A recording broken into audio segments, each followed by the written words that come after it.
Welcome back now at 7:20 on this Sunday morning. Last week, the Dallas-Fort Worth area made national headlines after a series of devastating tornadoes touched down in several neighborhoods. The awe-inspiring video captured everyone's attention from afar as unbelievable scenes surfaced of twisters tossing semi-truck trailers into the air. On the ground, it was a story of survival.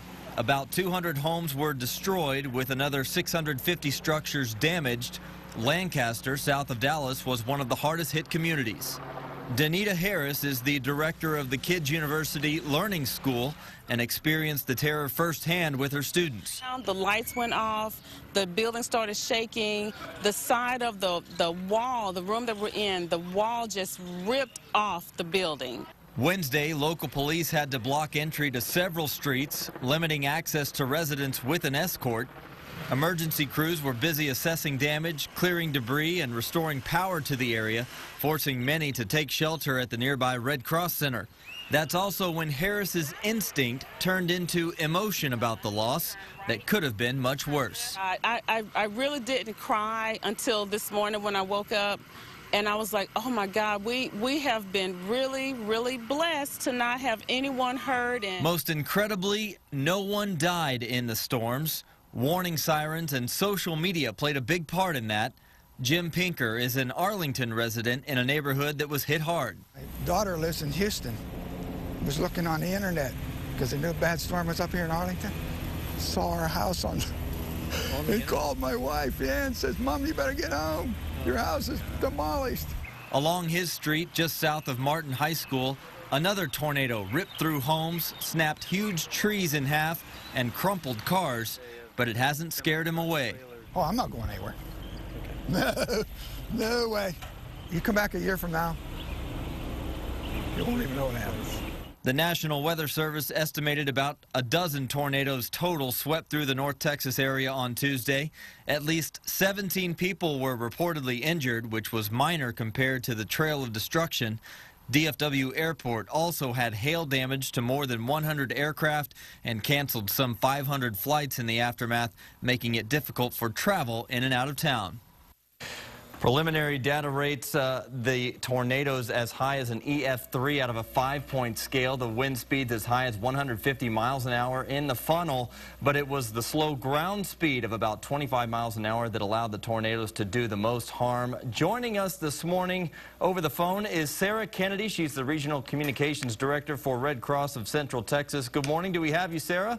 Good morning. Good morning to you. Thank you again for joining us on this Easter holiday. Of course, a lot of people still hurting right now in the Dallas-Fort Worth area, trying to rebuild their lives, having been through disasters like this, like the wildfires here in Central Texas, where people lose all of their belongings.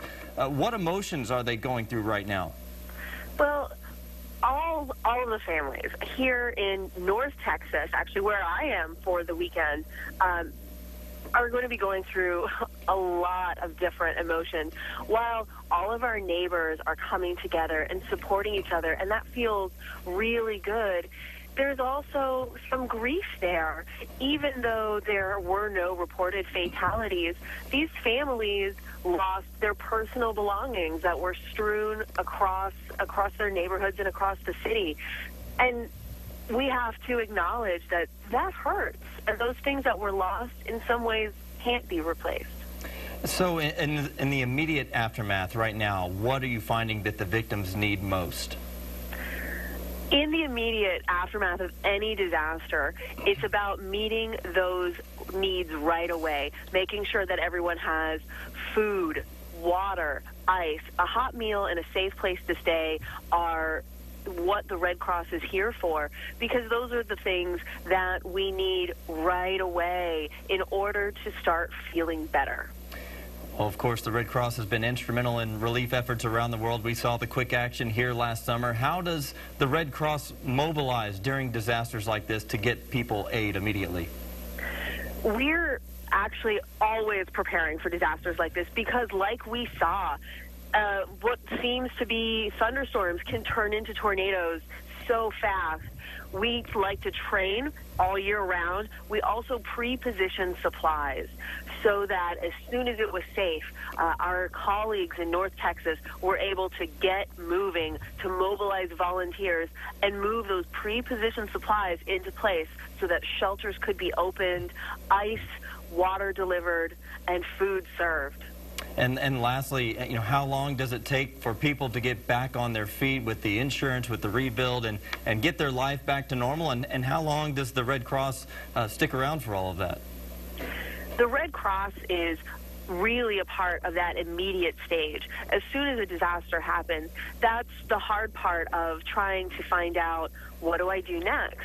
And that's where the Red Cross can be there to help guide families with casework through that process, because even though they may hopefully have never been through a disaster like this before, the Red Cross has. So that experience really lets us be there and help walk folks through that process. And the reality is that these families are going to be dealing with the repercussions of this disaster for months, if not more than a year. Yeah, long road to recovery, and glad to have an organization like the Red Cross on your side. If you would like to help, of course, the victims in the North Texas region, you can go to redcross.org. Thank you so much once again, Sarah, for joining us this morning. Thank you, Brian.